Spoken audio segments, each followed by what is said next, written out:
ஓம்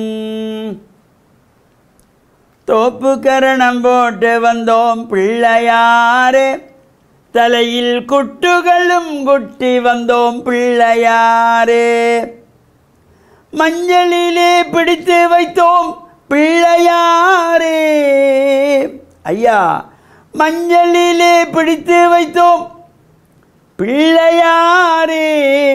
வாழ்வில் மங்களத்தை தந்திடுவான் பிள்ளையாரே. வாழ்வில் மங்களத்தை தந்திடுவார் பிள்ளையாரே.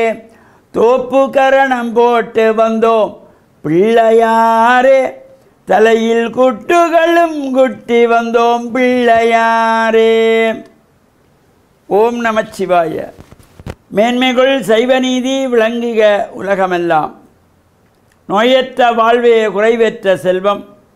அந்த நோய் நொடிகள் இல்லாத வாழ்வு இந்த உலக மக்கள் எல்லோரும் வாழ வேண்டும் என்று கலியுகத்தின் காந்தமலை ஜோதியாகிய சபரிமலை சுவாமி ஐயப்பனுடைய திருவடிகளை சிறந்தாழ்த்தி, டான் தமிழொலி ஓம் தொலைக்காட்சி நேயர்கள் அனைவருக்கும் சர்வதேச இந்து மத குறிப்பீடம் அகில இலங்கை சபரிமலை ஸ்ரீ சாஸ்தாபுரத்தின் சார்பில் இனிய வணக்கங்களும் நல்லாசிகளும்.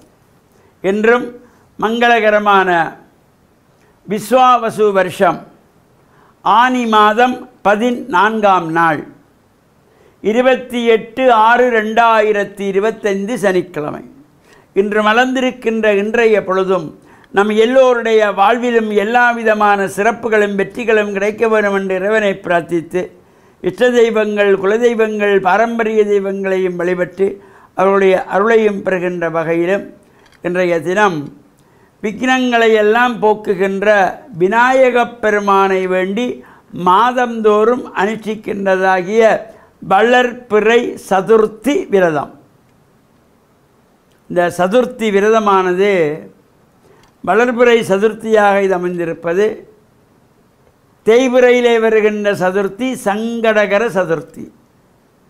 இதை நாம் இந்த விநாயகப் பெருமானை சதுர்த்தி நாட்களிலே விரதமாக இருந்து பால் இளநீர் அபிஷேகம் செய்வித்து விநாயகருக்கு விருப்பமான மோதகம் கொழுக்கட்டை நிவேதனம் வைத்து விநாயகருக்கு பிரீதியான நாளிகேரம் என்கின்ற தேங்காய் சிதறு தேங்காய் அடித்து வழிபாடு செய்கின்ற பொழுதிலும் எல்லா விதமான விக்னங்களும் நமக்கு நீங்கி வாழ்வில் உயர்வுகள் பெறுவதற்கு விக்னங்களை தீர்க்கின்ற விநாயகப் பெருமானுடைய இந்த வளர்பிறை சதுர்த்தியிலே சிதறு தேங்காய் அடித்து வழிபாடு செய்கின்ற பொழுது எல்லா விதமான சங்கடங்கள், நம்மை நாடி வருகின்ற சங்கடங்கள், கஷ்டங்கள், துயரங்கள், சோகங்கள், வேதனைகள் இவையெல்லாம் அந்த சிதறு தேங்காய் எவ்வாறு நாலா பக்கமும் சிதறி வெளியேறுவது போல நம்மை விட்டு அவையெல்லாம் விலகிவிடும் என்ற நம்பிக்கையோடு இந்த பிரார்த்தனைகள்.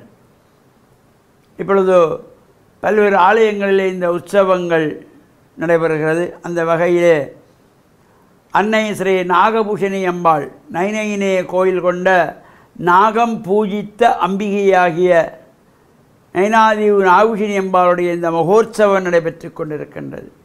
இந்த உற்சவ காலங்களிலே நாம் சென்று இறை பிரார்த்தனைகள் செய்வது, ஆலயத்திலே தொண்டுகள் புரிவது, அங்கே ஆலயத்துக்கு சென்று நாம் மலர் மாலை கட்டி கொடுக்கலாம், மலர்கள் பூஜைக்கு பூக்களை கொண்டு போய் கொடுக்கலாம், அபிஷேகத்திற்கு பால் இளநீர் பழங்கள் கொண்டு போய் கொடுக்கலாம், அன்னதானத்துக்கு வேண்டிய அரிசி மரக்கறி சாமான்களை முடிந்தவர்கள் கொண்டு போய் கொடுக்கலாம்.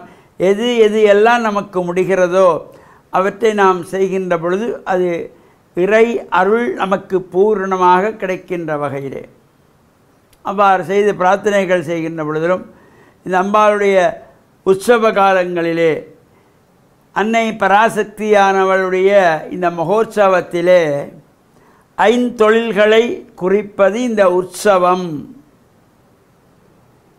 அண்ட சராசரங்களையும் ஆளுகின்ற இறைவனுடைய பஞ்சகிருத்தியங்கள் என்கின்ற ஐந்தொழில்கள் படைத்தல், காத்தல், அழித்தல், மறைத்தல், அருளல் என்கின்ற ஐந்தொழில்களை குறிப்பது இந்த மகோற்சவம். அந்த வகையிலே இந்த மகோற்சவ காலங்களிலே நாமும் ஆலயங்களிலே சென்று வழிபாடுகள் செய்து இறைவனுடைய கருணை நமக்கும் கிடைக்கின்ற வகையிலும் நம்மை சார்ந்தவர்களுக்கும் இந்த உலக மக்களுக்கும் கிடைக்க வேண்டும் என்ற நல்ல பிரார்த்தனையோடு யாம் பெற்ற இன்பம் பெருகை வையகம் என்று இறை பிரார்த்தனையில் ஈடுபட்டு இறையருளை பெற்று மண்ணில் நல்ல வண்ணம் வாழ டான் தமிழொலி ஓம் தொலைக்காட்சி நேயர்கள் அனைவருக்கும் சர்வதேச இந்து மத குறிப்பீடம் அகில இலங்கை சபரிமலை ஸ்ரீ சாஸ்தாபீடத்தின் சார்பில் நல்ல ஆசிகளை கூறிக்கொள்வதில் மனமகிழ்வு கொள்கிறோம். சர்வே ஜனாக சுகினோ பவந்து சமஸ்த சன்மங்களானி சந்து சுபம்.